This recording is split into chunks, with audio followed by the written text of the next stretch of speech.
Good evening, everyone. So today we will see that how a institution of a suits, ठीक है, how to file a suit in a court. आज हम लोग ये देखेंगे, ठीक है ना. What is the process कि जो एक सूट होता है वो किस तरीके से आगे बढ़ता है, ठीक है ना. तो remember one thing, section 26 read with order 4, ठीक है. It talks about institution of a suit, ठीक है. We will study this in detail, but यहाँ पे हम लोग एक जिस्ट ले रहे हैं, ठीक है. Section 26 read with order 4, remember this talks about institution of a suit, ठीक है. उसके बाद क्या होगा, ऑर्डर 7. ऑर्डर 7 में we will be order 7 what it talks about pleadings. Generally it talks about the principles of written statement, it talks about the principle of plaint, ठीक है ना. Order 7 specifically talks about plaint, ठीक है ना. Order 7 specifically plaint के बारे में बात करता है. Then order 6 rule 15 it talks about verification of pleading, ठीक है. प्लेंट बन गया, अब उसको वेरीफाई कोई करेगा. वेरीफाई मतलब कि साइन करेगा उसको कोई, ठीक है. साइन हम लोग जब ऑर्डर 6 रूल 15 पढ़ेंगे तो then we will see who are the authorised person who can verify that pleadings, ठीक है ना. Now section 26 institution of suit. Section 26 बहुत सिंपल सी बात कहता है if you want to file a suit, if you want to file a suit against somebody, the first thing that you have to do is you have to file a plaint, ठीक. In the earlier video, in the previous video, we have discussed what is the difference between a plaint and a suit, ठीक.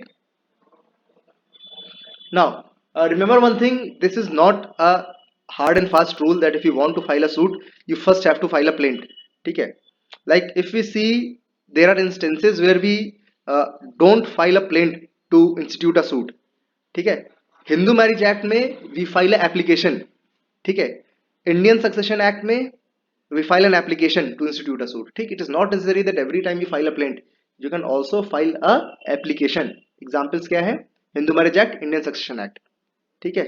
Now contents of plaint. Plaint में होता क्या है, ठीक है. Contents of plaint क्या होते हैं, कंटेंट्स ऑफ प्लेंट में सेक्शन 26 सब सेक्शन 2, ठीक है, कहता है facts shall be proved bye affidavit but affidavit itself is not a proof, ठीक है ना. ना अब आपने अगर प्लेंट कहीं पढ़ा होगा तो उसमें लिख देते हैं कि दैट ही और शी इज द एप्लीकेंट, इसका एड्रेस ये, पूरा अपनी सिचुएशन बताता है कि दिस इज माई लीगल, मतलब मैंने यहाँ पे प्रॉपर्टी थी, प्रॉपर्टी किसी और ने हथिया लिया, according to whatever the cases, ठीक है. आखिर में एक एफिडेविट होता है, ठीक है ना. तो facts shall be proved by the affidavit, ठीक है. एफिडेविट इसलिए लगाया जाता है कि उसमें ऐसा ये चीज मानी जाती है, it is up to the जज कि भाई ये जो चीज कह रहा है इट इज ऑन ओथ, ठीक है ना. अगर आप उस प्लेंट में कुछ झूठ बोलेंगे दैट इज पनिशेबल, ठीक है. अंडर आई थिंक सेक्शन 190 के आसपास कोई आईपीसी में क्राइम है, उसमें एक क्राइम होता है ये, ठीक है ना. But affidavit itself is not a proof, ठीक है. Although what ever you will say on affidavit, आपको उसका प्रूफ देना पड़ेगा. बिना प्रूफ दिए आपने जो कुछ भी प्लेंट में कह दिया उसको एक हम लोग कंक्लूसिव प्रूफ नहीं मान लेंगे, ठीक है. Now what is affidavit. Affidavit is a written statement given under oath where a person affirms the truth of the matter, ठीक है ना. अब कह रहा है if lying on affidavit it is perjury under section 193 of IPC, ठीक है ना. परजरी है सेक्शन 193 के अंदर, that was I was telling you कि अगर आपने पिटीशन में प्लेंट में झूठ बोला है, अगर वो पकड़ लिया गया तो 193 में आप क्राइम कर दिया आपने, ठीक है. Now facts shall be supported by affidavit that I have told you. एक एक्सेप्शन है यहाँ पे, ठीक है. किस केस में facts need not necessarily prove by the affidavit, ठीक है. It has one exception, order 19 rule 1, which means if affidavit given that will be considered true, ठीक है. अब इसकी हम डिटेल बाद में पढ़ेंगे. ऑर्डर 19 रूल 1 में कहा गया है कि एफिडेविट पे कहा गया उसको सत्य मान लिया जाएगा, उसमें प्रूफ की जरूरत नहीं है, ठीक है. अब देखिए हुआ क्या कि आपके पास प्लेंट हो गया, आपके पास एक एफिडेविट हो गया जो आपने प्लेंट के पीछे लगा दिया है. उसके बाद क्या होगा, ठीक है. ऑर्डर 4 रूल 1 क्लॉज 1, ठीक है. अब कहता है file a copy of plaint. आपने जो प्लेंट बनाया उसकी फोटोकॉपी कराइए, ठीक. उसकी कॉपी आप जाके कोर्ट में फाइलिंग सेक्शन में दे दिए जाके, ठीक. नाउ अब अगर आप सेक्शन 26 ऑर्डर 4 रूल 1 क्लॉज 1 इसको आप साथ में पढ़ेंगे तो 2 plaints are to be filed, 2 plaint आपको फाइल करनी पड़ेगी, ठीक है ना. आपको एक एफिडेविट देना पड़ेगा, एक प्लेंट देना पड़ेगा, एक कॉपी ऑफ प्लेंट देना पड़ेगा, ठीक है ना। अब जाके आप सबमिट करेंगे, कोर्ट को सबमिट कर देंगे, डायरेक्टली आप कोर्ट को दे सकते हैं, जज को दे सकते हैं, but this is a very rare practice, I have not seen it. दूसरा है कि आप ऑफिसर ऑफ कोर्ट या फिर जो एक ऑफिस बना होता है वहां पे आप जाके दे सकते हैं, ठीक है ना। ठीक, अब देखिए, अब वेरिफिकेशन ऑफ प्लीडिंग्स। अब there are certain people who can verify the pleadings, हम लोग बाद में पढ़ेंगे, बट सिंपल एक ऐसा याद रखिए, वेरिफिकेशन मतलब कि हुसएवर इज वेरीफाइंग वो पेज में नीचे साइन कर देगा, ठीक है ना। अब हु कैन वेरीफाई, ठीक है, पहला बाय द पार्टी, ठीक है, जो केस कर रहा है वो वेरीफाई करेगा, ठीक है, और जो exactly whosoever is the party involve वो साइन करेगा, ठीक। अगर कई सारी पार्टीज हैं तो उनमें से कोई एक पार्टी भी वेरीफाई कर सकता है, ठीक।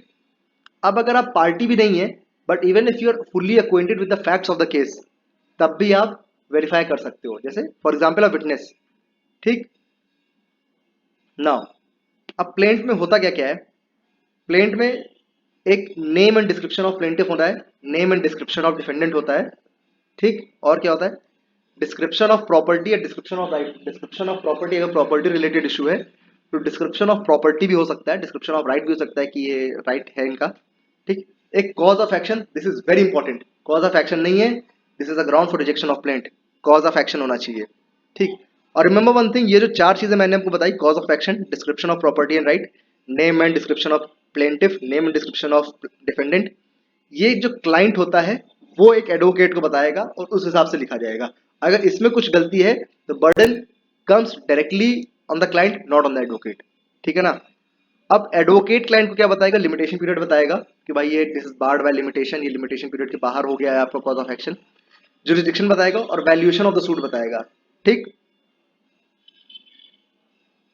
अब वेरिफिकेशन होता कैसे, अब वेरिफिकेशन जो एफिडेविट में हम लोग देते हैं उसमें ऐसा लिखा होता है कि I verify para 1 to para 6 to para 7 based on my on knowledge, और लिखा होता है I verify para 8 to para 10 on the basis of knowledge given, on the basis of advice given by the advocate, ऐसे लिखा जाता है पीछे, ठीक है ना। Now what happens after this, ठीक। अब आप जब ऑफिस में जाएंगे तो the main points of the plaint would be entered in a resistor, एक रजिस्टर मेंटेन होता है, वहां पे मेन पॉइंट्स लिख लिए जाते हैं, आपको एक सूट नंबर दिया जाता है जिसको हम लोग केस नंबर कहते हैं, वो दिया जाता है। अब जैसे ही केस नंबर हो गया वैसे ही your suit has been instituted, ठीक है, केस नंबर 101 ऑफ 2023 2022 2021 ऐसे लिख के दिया जाता है, ठीक है। तो आज की वीडियो हम लोग यहाँ तक रखते हैं, हम लोग ने देखा कि सूट कैसे फाइल होता है, प्लेंट के इंग्रेडिएंट्स क्या होते हैं, ठीक है, ये हम लोग कुछ चीजें देखी, आगे हम लोग और देखेंगे कि अगर साइन नहीं करा गया तब क्या होगा, ठीक है।